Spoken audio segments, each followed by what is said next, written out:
अस्सलाम वालेकुम। बहुत अरसे के बाद इमरान रियाज खान साहब जो है वो मीडिया के ऊपर नजर आए। अदालत से निकलते हुए उन्होंने आज कुछ वकीलों के साथ, पीटीआई के वकीलों के साथ बातचीत करते हुए उन्होंने बताया जी नवाज शरीफ साहब की मंजी जो है वो ठुक गई है।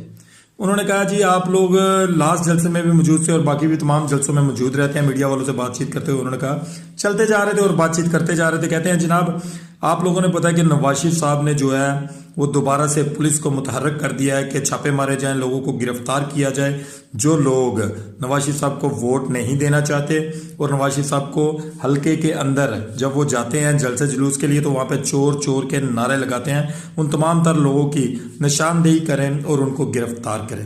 नवाज शरीफ साहब इस वक्त पाकिस्तान के बादशाह सलामत के तौर पर जनाब ऑर्डर जारी कर रहे हैं और उनके ऑर्डर को वाय भी किया जा रहा है। लिहाजा अब क्या किया जाए, चूंकि जो सर का ताज होता है ना उसको वो ये लोग सर के ऊपर बिठाते हैं। लिहाजा नवाज शरीफ साहब